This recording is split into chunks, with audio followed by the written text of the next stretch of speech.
हमारे खुदावंद यीशु की अंजील मुक़द्दस लूका के मुताबिक उसका 11वां बाब 14 से 23 आयत तक। उस वक्त यीशु एक बदरूह को निकाल रहा था जो गूंगी थी, और जब बदरूह निकली तो यूँ हुआ कि वो गूंगा बोला और हजूम मुअत्तजब हुआ।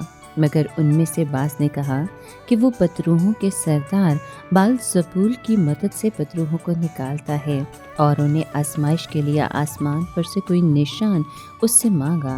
मगर उसने उनके ख्यालों को जानते हुए उनसे कहा कि जिस बादशाही में फूट पड़ जाए वो वैरान हो जाएगी और घर पर घर गिरेगा। बस अगर शैतान अपने ही में मुखालफत रखे तो उसकी बादशाही क्यों कर कायम रहेगी? क्योंकि तुम मेरी बाबत कहते हो कि ये बाल-ज़बूल की मदद से बदरूहों को निकालता है। तो अगर मैं बदरूहों को बाल-ज़बूल की मदद से निकालता हूँ, फिर तुम्हारे बेटे किसकी मदद से निकालते हैं? इसलिए वही तुम्हारे मुंसिफ होंगे।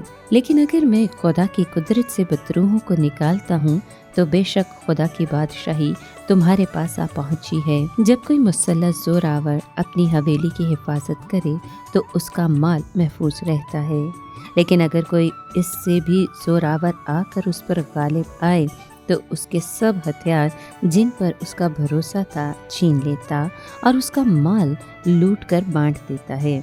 जो मेरे साथ नहीं वो मेरा मुखालिफ है, और जो मेरे साथ जमा नहीं करता वो बिखेरता है। पाक कलाम के पढ़े और सुने जाने पर खुदावंद की बरकत हो, खुदा का शुक्र हो। अजीज दोस्तों, खुदावंद की राहें इंसानी राहों से मुख्तलिफ हैं। खुदावंद मासूम की हदायत करता है, और जो सच्चा और मासूम शख्स है वो अपने ईमान और सच्चाई की वजह से दुख और मुसीबतों का सामना करता है।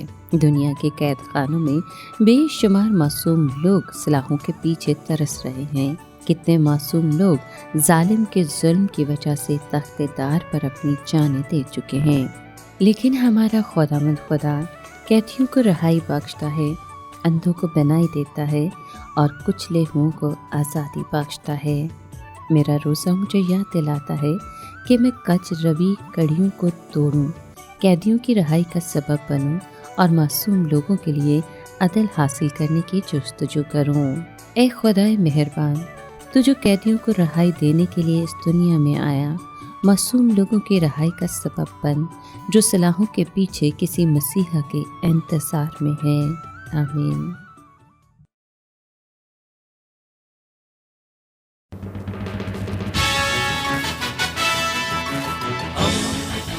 दोस्ती का पैगंबर, रेडियो वेरितास एशिया।